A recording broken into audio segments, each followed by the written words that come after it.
Hello Mara, welcome to my channel. Bakit kaya nag-unfollow si Moira de la Torre sa mga celebrity friends? Mare, alam mo ba, nagtataka ang mga netizens sa biglaang desisyon ni Moira de la Torre na mag-unfollow sa ilang mga celebrity friends sa Instagram.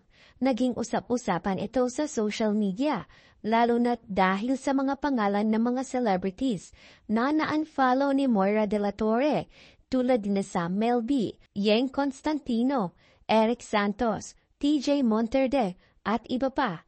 Ano nga ba ang nangyari at bakit bigla na lang nag-unfollow si Moira de la Torre? Ayon sa mga naglalabasang balita, ang issue ng pag-unfollow ni Moira de la Torre ay nagsimula kasabay ng kanyang pagtigil sa pagiging bahagi ng Cornerstone Entertainment, ang talent management na matagal niyang kinabibilangan.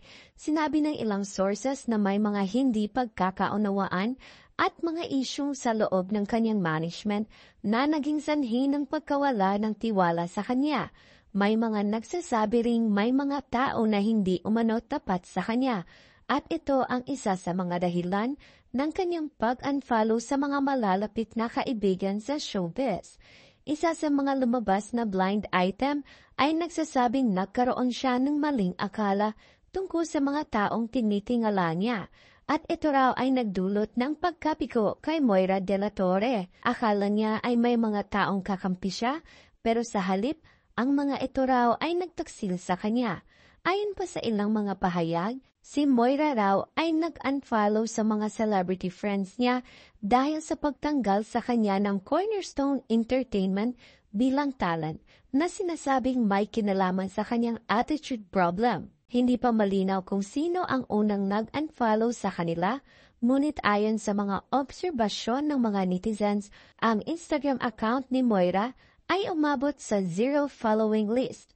Habang nagpapatuloy ang mga usap-usapan tungkol sa mga dahilan ng kanyang desisyon, may ilang nag-iisip na baka isa itong hakbang ng singer upang umunsad sa mas independent direction ng kanyang karera. Dahil sa issue ng Cornerstone Entertainment, lumalabas ang mga haka-haka na ang dahilan ng kanyang pag-unfollow ay hindi lang dahil sa mga personal na issue, kundi dahil na rin sa pagkadismaya sa industriya.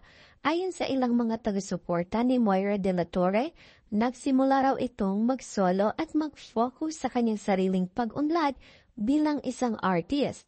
Ang ilan naman ay nagsasabi na ang mga tao sa paligid niya ay nagtatangkang gamitin siya, kaya't siya mismo ang nagdesisyon na humiwalay sa mga koneksyon na hindi na makakatulong sa kanya. Sa kabilang banda, ang mga fans ni Moira ay nagbigay ng kani-kanyang opinyon tungkol sa nangyari. May mga nagsasabing ang biglaang pag-unfollow ng singer ay nagdulot ng pagtataka sa kanyang mga kaibigan sa showbiz, lalo na kay Sam Melby. Matagal nang magkaibigan si Moira de la Torre at Sam Melby at maraming naniniwala na isa si Sam Melby sa mga naging malaking impluwensya sa kanya. Kaya't ang mga fans ng dalawa ay nagtataka sa biglaang pag-unfollow.